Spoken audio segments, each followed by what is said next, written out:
Guys, welcome back my YouTube channel. I hope कि आप लोग अच्छे होंगे। आई होप कि आप लोग का स्टडी भी अच्छा चल रहा होगा। तो अभी मैं आ गई स्टडी रूम में अपने स्टडी करने के लिए, अपने टारगेट को पूरा करने के लिए। तो चलिए देखते हैं आज का टारगेट हम लोग का कितना पूरा होता है और कौन कौन सा मैं बुक पढ़ती हूँ। तो आई होप कि आप लोग को मेरी वीडियो से थोड़ा बहुत हेल्प मिलता होगा। तो अगर आप लोग का कोई भी क्वेश्चन हो तो आप लोग कमेंट्स करके पूछ सकते हैं। तो चलिए अब हम लोग का स्टडी शुरू करते हैं। तो स्टडी यहाँ पे शुरू हो गया है मेरा। देखिए पेन मैं सबसे पहले ढूंढ रही थी, क्योंकि पेन कभी कभी क्या होता है ख़त्म हो जाता है और रखा रहता है, पता ही नहीं चलता है। इतना सारा रूम में कॉपी हो गया और बुक हो गया है, समझ में नहीं आता कौन सा बुक पढ़े कौन सा बुक छोड़े। खैर सबको पढ़ना है। तो सबसे पहले मैं यहाँ पे स्टडी करने आ गई हूँ। ज्योग्राफी का बुक है ये, हमारा दृष्टि पब्लिकेशन का बुक है, क्यूक बुक है। इसके पहले मैं इसका रिव्यू भी कर चुकी इस बुक का। जो जो मुझे बुक अच्छा लगता है उसका मैं रिव्यू कर देती हूँ। तो इस बुक में है कि वन लाइनर बुक है, आपको एक लाइन में दिया हुआ है सारा चीज़। आप प्री के लिए इसे लेकर चल सकते हैं। एमसीक्यू बुक है ये, और मुझे ये बहुत अच्छा लगता है बुक, क्योंकि वन लाइन में आपका मतलब इतना कुछ आपका कवर हो जाता है। आप एनसीईआरटी पढ़ने के बाद डायरेक्ट आप इसको पढ़ सकते हैं। उसके बाद आप कोई भी स्टैंडर्ड बुक लेकर चल सकते हैं जो आपको मेंस में सहायता कर सके। तो मुझे ये बुक बहुत अच्छा लगता है। प्री के लिए सिर्फ, मेंस के लिए सफिशिएंट नहीं है। और ये दृष्टि का बुक है, आप लोग चाहें तो ले पढ़ सकते हैं। मुझे ये प्री के लिए सफिशिएंट लगता है, इसलिए मैं इसे ही पढ़ती हूँ। तो अभी हमारा जो इसमें पढ़ रही हूँ मैं, कृषि एवं पशुपालन पढ़ रही हूँ। इसके पहले मैं एनसीईआरटी में भी इसको पढ़ चुकी थी।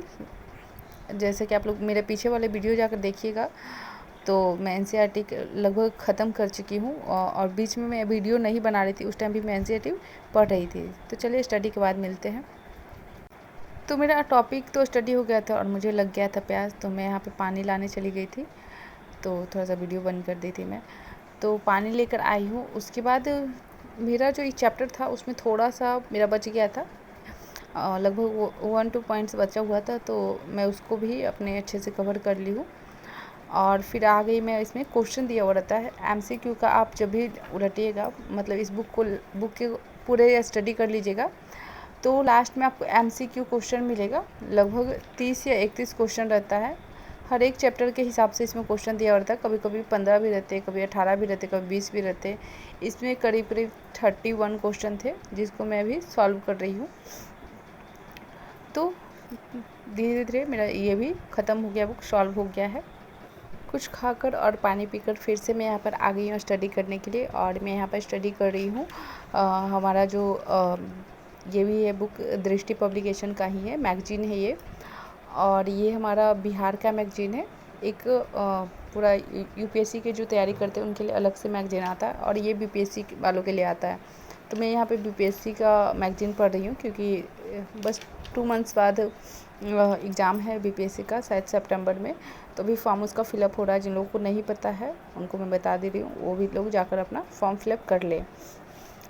तो आपका ये जो दृष्टि का मैगजीन है, मैं इसे भी फॉलो करती हूँ। और एक और फूल पत्ती आता है, उसको भी मैं पढ़ती हूँ। मैं 2 मैगजीन लेकर चल रही हूँ अभी फ़िलहाल। तो इसमें मैं जो अभी पढ़ रही हूँ वो है हमारा एग्ज़ाम पॉइंटर। एग्ज़ाम पॉइंटर में होता क्या है कि आपका हिस्ट्री, ज्योग्राफी, पॉलिटी, इकोनॉमी, सारा चीज़ इसमें दिया हुआ रहता है, line wise line, point by point. तो आपका वो सब सारा चीज़ कवर हो जाता है। और आगे जो आपका दिया हुआ रहता है फ्रंट पेज में, वो फटाफट एक दिया हुआ रहता है, उसे भी आप पढ़ सकते हैं। और करेंट अफेयर दिया हुआ रहता है, प्लस आपका फिर आपका टेस्ट भी दिया हुआ रहता है, जिससे आप पीछे जाकर दे सकते हैं। तो मेरे ख्याल से ये बीपीएससी के एग्ज़ाम के लिए इससे ज़्यादा सफिशिएंट नहीं है। इतना आप पढ़ लीजिए, बहुत है मैगजीन। हर एक मंथ का पढ़ते रहिए। तो अभी मैं रिसेंट का अगस्त का लाई हूँ, अगस्त 2023 का, तो उसे मैं पढ़ रही हूँ। तो मैगजीन पढ़ने के बाद फिर मैं आ गई हूँ दूसरे बुक को पढ़ने के लिए, जो कि मेरा आज टारगेट में था। तो ये मेरा तीसरा बुक है, थर्ड बुक मैं पढ़ रही हूँ। और इसमें मैं पढ़ रही हूँ पॉलिटी का बुक है ये। और ये राजेश मिश्रा सर का बुक है। और इसमें जो मैं टॉपिक पढ़ी वो है हमारा लोकतंत्र। तो ये बुक का मैं पहले भी रिव्यू भी कर चुकी हूँ अपने वीडियो में, आप लोग पीछे जाकर देख सकते हैं। क्योंकि इस बुक का रिव्यू करने का एक ही रीज़न था मेरा, क्योंकि इस बुक का लैंग्वेज जो है बहुत ज़्यादा इजी था। तो मुझे लगा कि बाकी सब बच्चों को भी लक्ष्मीकांत पढ़ने में बहुत ज़्यादा दिक्कत आती होगी, तो मैंने इस बुक का रिव्यू किया था, राजेश मिश्रा सर का मैं रिव्यू कर चुकी थी। तो जिनको जिनको पसंद है वो जाकर पढ़ सकते हैं। तो चलिए मैं मिलती हूँ फिर राजेश मिश्रा सर का बुक का पढ़कर। तो राजेश मिश्रा सर का बुक पढ़ने के बाद, पॉलिटी मतलब पढ़ने के बाद, फिर मैं आ गई हूँ चाय लेकर, क्योंकि मुझे थोड़ी सी नींद आ रही थी और रात के 10 बज गए थे स्टडी करते करते। तो मैं चाय लेकर आ गई, चाय बनाकर। तो मैं यहाँ पे एटलस लेकर आई हूँ। एटलस में मुझे कुछ प्रॉब्लम हो रहा था, तो इसकी वजह से मैं इसे देखने के लिए लग गई, बैठ गई और इसमें कुछ जो भी डाउट था उसे मैं क्लियर करने लगी। तो मुझे फिर भी समझ नहीं आ रहा था। फिर मेरे हस्बैंड आकर मुझे यहाँ पे गाइड कर रहे थे, क्योंकि उनको बहुत अच्छे से जानकारी है, मतलब उनका कोचिंग है, कोचिंग चलाते हैं। तो इसी वजह से मुझे गाइडलाइन ज़्यादातर मेरे हस्बैंड ही करते हैं। तो मुझे बहुत ज़्यादा मदद मिल जाता है सेल्फ़ स्टडी करने में। मुझे कोचिंग करने की कोई ज़रूरत नहीं है, क्योंकि मेरे हस्बैंड बहुत ज़्यादा गाइडलाइन कर देते हैं और बहुत ज़्यादा हेल्पफुल है भी हैं। तो मुझे जो भी समझना था यहाँ पे समझ में आ गया। मैं ज़्यादातर इसमें झील के बारे में पढ़ रही थी टॉपिक एक बुक में, तो मुझे समझ नहीं आ रहा था मॉर्निंग में, तो मैं अभी उसको देख रही थी। तो आज के लिए इतना ही, मिलते हैं अगले वीडियो में।